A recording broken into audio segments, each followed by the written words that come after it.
Oke, dengerin baik-baik. Ini bocoran langsung dari Wall Street. Ada musuh nggak kelihatan yang lagi diam-diam makanin duit kita semua. Dan para pemain kakap di sana, mereka ternyata udah punya strategi rahasia buat ngelawan balik. Kamu ngerasa nggak sih, sekarang pegang uang 100.000 tuh kayaknya cepet banget abisnya. Itu bukan cuma perasaan kamu doang loh. Kenyataannya, setiap hari, daya beli uang yang kamu pegang itu emang terus-terusan turun. Kenapa? Ya karena kebijakan pemerintah dan utang negara yang makin numpuk, nilai mata uang kita jadi makin tergerus.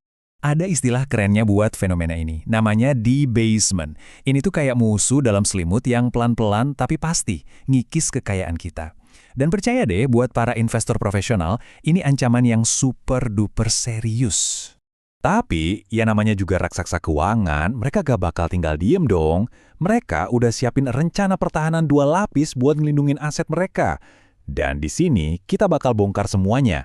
Kita mulai dari benteng digital mereka dulu. Oke, bagian pertama, Bitcoin. Tapi lupain dulu deh soal to the moon atau spekulasi liar. Buat Wall Street, Bitcoin ini bukan aset buat main-main, tapi ini perisai strategis mereka buat melawan pelemahan mata uang. Jadi, kenapa sih mereka percaya banget sama Bitcoin? Nah, ini dia poin kuncinya. Aturan main Bitcoin itu saklek, supply-nya pasti. Dan gak ada satu orang atau institusi pun di dunia ini yang bisa seenaknya ngeprint Bitcoin baru. Inilah yang bikin dia jadi tempat parkir duit yang aman di tengah dunia yang makin gak jelas. Konsep ini disebut hard money. Sebuah aset yang kelangkaannya itu dijamin sama kode dan matematika, bukan sama janji politisi. Gak bakal ada tuh inflasi kejutan atau kebijakan ngawur. Yang ada cuma kepastian. Dan di dunia keuangan yang penuh drama, kepastian itu, harganya mahal banget. Eits, mereka nggak cuma asal beli loh. Para analis institusional ini udah punya hitung-hitungan yang presisi banget. Mereka bahkan udah bikin 3 skenario target harga tergantung kondisi ekonomi ke depan. Penasaran kan? Oke, kita intip langsung proyeksinya. Skenario pertama kita sebut aja bear case atau skenario paling pesimis. Ini kalau misalnya nih, bank sentral naikin suku bunga gila-gilaan atau ada konflik geopolitik besar. Tapi, lihat deh, bahkan dalam kondisi terburuk pun, mereka masih lihat harga Bitcoin bisa ada di $75.000. Selanjutnya, skenario yang paling mungkin terjadi, base case. Ini dengan asumsi arus dana ke ETF Bitcoin tetap stabil, ekonomi juga adem ayem. Targetnya $110.000. Lumayan banget kan? Dan ini dia nih yang paling ditunggu-tunggu, skenario bull case yang paling optimis. Kalau sampai ada gelombang likuiditas global baru dan perusahaan-perusahaan raksasa mulai ikutan belanja Bitcoin, targetnya bukan main-main bos, $180.000. Oke, tadi itu soal benteng pertahanannya. Sekarang kita bahas senjata penyerangnya, Ethereum. Jadi, kalau Bitcoin itu soal bertahan, Ethereum ini soal bertaruh besar-besaran pada masa depan internet itu sendiri. Biar gampang, bayanginnya gini deh. Nilai Ethereum itu bukan dari langkahnya, tapi dari gunanya. Kalau Bitcoin itu emas digital, Ethereum ini ibarat tanah digital di pusat kota internet masa depan. Dia itu fondasi tempat semua aplikasi Web3, DeFi, dan NFT dibangun. Jadi ini bukan lagi soal nyimpen nilai, tapi lebih ke investasi ala venture capital dengan potensi pertumbuhan yang bisa meledak. Dan ini bukan cuma omong kosong. Larry Fink, CEO-nya BlackRock, manajer aset terbesar di dunia, secara terang-terangan bilang kalau masa depan keuangan itu ya tokenisasi semua aset. Dan coba tebak, siapa kandidat terkuat yang bakal jadi jalan tol buat sistem keuangan baru ini? Ya, Ethereum. Nah, ini beda fundamentalnya sama Bitcoin. Ethereum itu programmable money. Kebijakan supply-nya bisa berubah-ubah, bisa beradaptasi. Kadang bisa jadi deflasi, kadang bisa inflasi, tergantung seramai apa jaringannya. Fleksibilitas ini kekuatan terbesarnya, tapi di saat yang sama, ini juga risiko terbesarnya.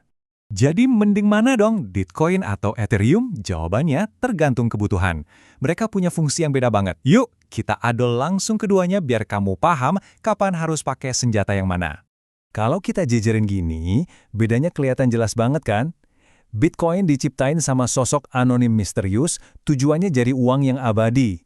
Ethereum penciptanya jelas, visinya jadi komputer untuk seluruh dunia.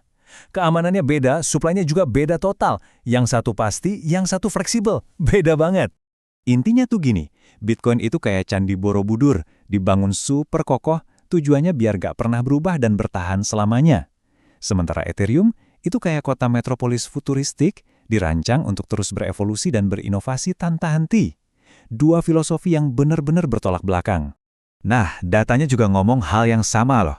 Kalau kita ukur hasil dibanding risiko pakai yang namanya Sharpe Ratio, Bitcoin secara historis itu lebih unggul. Gampangnya gini, untuk setiap goncangan risiko yang kamu ambil, Bitcoin itu secara historis ngasih imbal hasil yang lebih gede, alias lebih stabil. Oke, kita udah bongkar pertahanannya, serangannya, sama perbedaan fundamentalnya. Sekarang ini dia bagian dagingnya. Gimana cara para profesional ngegabungin keduanya jadi satu strategi yang mantap. Ini dia nih, pro gamer move-nya. Strategi 3 langkah sederhana. 1. Fondasi portofolio kamu itu Bitcoin. Ini aset inti buat jaga kekayaan. 2. Pakai Ethereum sebagai satelit taktis buat ngejar pertumbuhan yang eksplosif. Dan 3. Ini yang paling penting, disiplin buat rebalancing. Artinya jangan serakah, jual dikit pas harganya terbang tinggi, dan beli lagi pas pasar lagi ngasih diskon. Dan terakhir, ingat 3 mantra sakti ini. Pertama, fokus jangka panjang.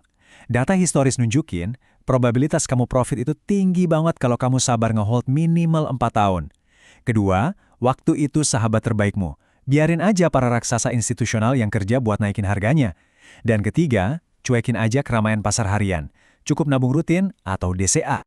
Jadi kesimpulan dari semua bocoran rahasia ini sebenarnya simpel banget. Pakai Bitcoin untuk bertahan, dan pakai Ethereum untuk menyerang. Bertahan dari inflasi, menyerang untuk pertumbuhan portofolio. Nah, sekarang semua rahasianya udah kebongkar. Kamu udah tahu cara mainnya para pemain besar. Pertanyaannya, setelah tahu semua ini, gimana caramu ngatur portofolio ke depan? Coba deh tulis rencanamu di kolom komentar. Kita diskusi bareng di sana.